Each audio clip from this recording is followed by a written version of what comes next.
Forgive the gushing. I have been a fan since Brick. So Oh, thanks, man. I'll take it. yeah. No forgiveness required. Okay. I saw I saw Glass Onion at TIFF with like I think it was the premiere. You guys were all there. Energy in that room was insane, and I Was can't. that nuts? That was That- crazy. yeah. Um, it was the first time I've ever been to TIFF, so the whole thing was a huge experience. But I think that was like that. Yeah. Bros were like the best two screenings I went there because the audience was just so Oh my God. That's awesome. um Yeah, we had a great experience with the first Knives Out, but this one, I think, but the first Knives Out, people didn't know. We kind of came out of the blue. People didn't have, whereas this yeah. one, people came into that theater kind of jazzed, and it felt a little bit like a rock concert or something. It was Yeah. pretty amazing. That's cool. So I guess the first question I have to ask you is I mean this in all seriousness, and I said Yeah. when I saw the movie, I was like, I want to ask Rian Johnson this. Did you mean for Kate Hudson, for her screaming to be reminiscent of Eileen Brennan from Clue? I had that. Well, now that I mean, first of all, to be reminiscent of Brennan anything is a high compliment. Well, that wasn't a conscious thing that I pointed her towards. No, but it makes a lot of sense now that you say it. No, the touch points for me, for her, the big one was actually Diane Cannon in Last of Sheila. I think that's actually the big thing Ah, that we kind of like discussed. But the screaming, you're totally right. That that makes the a lot sort of of sense. like the sort of like punctuation of Yeah, and that was happening. I And like it. I have to say, Last of Sheila, I'm like the worst gay man in the world. If I have not, I Oh, just you haven't seen it? I haven't seen it yet. I just ordered a Blu-ray of it like yesterday. It's Uh, tough to get. It's hard to get, and it's I keep banging the drum for that movie, but it's still I think it's still a tough one to track down. So I'm excited for you to see it. yeah, It's a trip. I was like Anthony Perkins and Stephen Sondheim yesterday. Oh my God, it's so good. Okay. Um, I wanted to ask for when you are writing and constructing a mystery, do you start with character and let the mystery come with it? Like, do you think of characters first, or do you think of the mystery first and sort of expand outward? Well, I mean, it's kind of a third option. And this is going to sound like a weird distinction, but I start with story kind of, and I start actually with, because in a way the mystery is a story, but in a big way it isn't.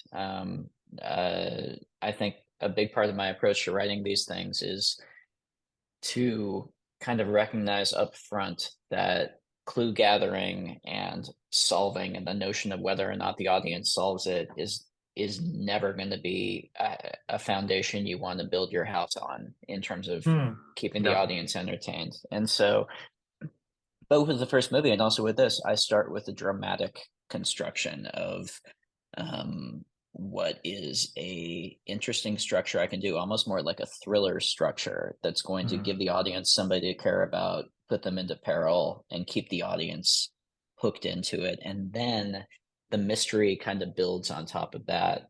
And then this, I mean, and this is the way I've always kind of approached it in terms of character, with the exception of the main couple of characters, the Hmm. majority of the characters in any of the movies I've done, I come up with those after I have the story. I kind of I create the characters based on the needs of the story and Okay. not the other way around. It's which might sound a little backwards, but just in terms of the type of genre of movies that I've done, kind of building the mousetrap and then figuring out what pieces it needs to keep the marble moving is that's more the approach. Okay. And I guess like to keep the marble moving, I mean I think it's so exciting to have characters who and so many characters I will say who have very distinct personalities, but Yeah. they are also choosing they are choosing what to tell you and what to withhold. Hmm. I think that is a really sort of beautiful dance with a mystery like this. And also, I appreciate it. yeah, and I think the first one is really cool because it's quite literally a family. but in Hmm. Glass Onion, it is a found family. I will say a group of people who consider Yeah, themselves family. I think that's really a really sort of yeah. interesting connection. Um, Old friends. Yeah, it was kind of, and I was listening to a lot of, I was really into Merrily We Roll Along while I was writing it, and the notion of a group of friends that rots, and kind of tracking that is kind of like seeded throughout the movie. But there's also in the first one and also in this one, structurally, there is a thing where there's a sequence where you see the characters as they want to present themselves, mhm. and then the next sequence where, like a chemical reaction, we start breaking that down. We start Yeah. showing the real, in the questioning sequence in the library and Knives Out, I remember structuring it deliberately that way, where first they get to present their best selves, and then Blanc starts questioning and slowly strips that back and lets you know what's going on behind. Yeah. Yeah. I always love it when a TV show or a movie shows you, and they don't have to show it to you right away. Like they show you the what you think the character sees, and then you see it from a different character's perspective of what it actually was. It reminded me of a big Yeah. rock that uh Yeah. um I was curious about in Glass Onion where we get like the reveal of Janelle's character. Mhm. Um I like how that is like just dropped into the middle of it. And I think Mm. is so, we get the chatter of movies and TV so prominently online, and people are talking about like how movies are supposed to be structured and things like. Mhm. I feel like that is like a really beautiful, quiet like grenade in the middle of it. Kind of just reverberates, and you're like, well, what the hell am I watching? So I was like, what's the key to that without I don't say without doing it in a sort of hokey, flashy, just for wink's sake kind of thing, Yeah. makes sense in the story. Well, the key to it, and I'll just say out loud, anyone who's listening or reading this, spoiler alert if you haven't seen it yet, we're about to dive into it. But this key to it to me is that, as opposed to something that's, oh my God, what do we do now? I guess this big crazy thing. Let's see what happens. The key to it to me is that it's very deliberately and integrated into the structure of the whole thing in a way Mhm. where that was actually the very first thing I came up with when I that was the starting point for the whole script for me, was the Oh, notion okay. of the fugue structure, where it's you show the story, builds up to a point, you do a reset exactly at the midpoint, and then you show that exact same timeline again, but Mhm. now through a different perspective. And the notion of, can you keep an audience engaged without their shoulders sagging of, we have to watch all this again. That was the fundamental challenge of it. And so in that way, and I think besides just the craziness of it, the fact that it's a twin reveal, which is such a, there's the bad version of that is so easy to picture. It was a little scary using that as a central trope. But I think the fact that it's not used as a aha gotcha thing, like never saw this coming. It's used to complicate and intensify the dramatic stakes of the It's movie, richer. that Yeah. it riches, yeah, and then truly builds upon that for the second half, as opposed to using it as kind of like a, you know using it as a aha moment. It's something that the movie then honestly integrates and builds on, and that hopefully draws you deeper in and gives Hmm. you somebody to actually care about in that second half, which was my whole approach to keeping an audience engaged in the back half of the movie. Yeah, Yeah. it's sort of because I think me as an audience member, when you realize that it is a twin scenario, that it Yeah. is sort of like it raised like 22 more questions in my brain. It was just like, wait, what is the connection here? What's the connection there? Uh, Yeah. because Yeah. I'm a big fan of like delving into character like that. Um, Yeah.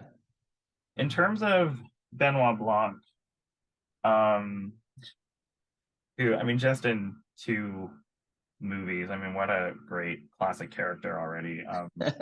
I, as somebody who has to observe people, or whose job it is to observe people to untangle strings, Mm. do you think that Benoit would consider himself an outsider who is drawn to other outsiders, or is that Mhm. the nature of his job? I think a big part, yeah, I think he's drawn to, I think a big thing that I've discovered in kind of even in 2 movies and kind of, um, developing him, and a big part of developing him, by the way, it was discovering him through Daniel's performance, working with Daniel in that first movie and then seeing how that character worked on screen, the way that Daniel embodied him has very much guided how I've come to develop the character in my own head, and the fact that, he's drawn to outsiders even more than that, he's drawn to the the side of moral right. He has a moral Mm, compass, I think, and that's a really important part of his character, is that in both the first movie and in this one, there's beyond just having a heart, he also has, he's incredibly good at his job, but there's also, a moral investment that he has in his approach to the crime. And so, yeah, I mhm. feel like that, and maybe that's what you mean in terms of, because he does connect with kind of the outsider, both with Anna's character in the first and Janelle's Right. in this one, um, but also is very much, trying to take the bastards down, Yeah. the underdog, I guess. I I joked with my husband a couple of weeks ago. I was like, "Do you know how nice it is to get like a totally honest gay character for once? Do you know how nice that? Like, I feel like I really get that." Um, and I Yeah, will say, I'm prepared to see all the gay bars full of that blue and white jumpsuit. I'm ready for it. I can't wait for Halloween. Can't wait. um, I'm just waiting for it. I wanted to ask about sounds so cheesy, but like the art of the ensemble.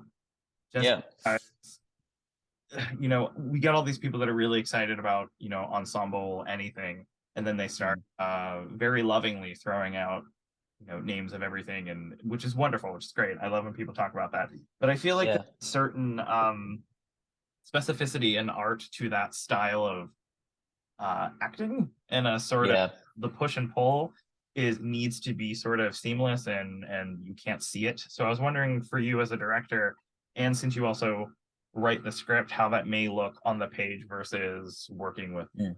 people. Yeah, no, I appreciate that question. That's really true. Yeah, I mean, on the page, it takes a lot of, it does take a lot of engineering, and a lot of that happens in the rewrite because a lot of it is about balance. Okay. And it's, because obviously, like I said, there's kind of like a main thread of the story going through it, which is Right. Janelle and Blanc and their whole thing. And then, because part of my aim with these things, I know at the end of the day, part of the fun of the movie I'm trying to make is the all-star cast. And it's a cast where everyone who shows up you're delighted to see. That means on the page, I have to make sure that every character on the page has a real reason for being there. And I mean, that has a nice side effect of forcing me to kind of even flesh out the smaller characters in a way to give them great actors something to come in and be interested in. But also in terms of something as mundane as screen time, or the amount of, presence they have in the scene, and figuring out ways of, making sure everybody stays involved in all the scenes. So all that happens on the page, and then when the actors show up, I've gotten very, very lucky with both of these casts. I would say Glass Onion, even more so than, Knives Out, has more scenes where it requires true ensemble acting. Knives Out had a Yeah, I would couple of agree with scenes where everybody was together, but it was a lot of 2 and 3 character little scenes. With Glass Onion, there are, just huge parts of the movie that are all 8 or 9 yeah. people milling, interacting. And, um, I mean, in that way, also, I think having actors that have, theater backgrounds, like Catherine Hahn's, experience in the theater, or Edward, or Mhm. Daniel. I mean, all of these, or Leslie, obviously, but all of these actors coming in, it was fascinating to watch on the first day how they were all kind of, watching each other. The first scene we shot was when everyone arrives at the dock. And as Mm. everyone had their entrance, I was watching because I was trying to like learn, and it was amazing to see the actors gauge each other and very subtly adjust tonally. And it was quick how quickly they all found like an equilibrium. Yeah. Um, it was pretty amazing. It was pretty magical to watch. And then of course in the edit is kind of the unsung final hero in terms of ensemble tone, where you kind of, because you want the actors to feel safe kind of going big or going small, and that knowing that you're going to make those distinctions in the edit and dial everyone into Mhm. exactly the right spot. Yeah, sort of being delighted to see them on screen. It's sort of like the even the casting announcements feel like an event of Performance. themselves. Yeah, it's like like when I heard Catherine Hahn, I was like, fuck yes. It was Oh my God. yeah. Um Yeah, I mean, I it's a always feel like delight. my natural instinct for any casting decision is give me Leslie Ann Warren, put her in a I think I'm just like Oh my God. I'm very I clue love it. oriented. I love it. But I just loved her for you. Michael McKean. Give it to me. Yeah, all of them, man. I guess one last question before I let you go. There have been many a Sondheim reference since the movie came out, since people saw Steve's Yeah. cameo. I'm a big Sondheim nerd. So I wanted to know just really what is your favorite sort of bit of Sondheim, and it like musical, maybe cue, lyric, anything. Oh boy. I feel, I mean, I cycle through them. I go through Yeah, it cycles of kind of changes. what Yeah. it changes. I just saw the Into the Woods that's up on Broadway right now. Oh, So I hate you. it's so fucking good. Oh my God. It's just an incredible production. And so I've dealt, and I forgot, I guess, the profound power of that show. Like I was like in Oh, tears, cry like like a several baby. points. Oh my Oh, God.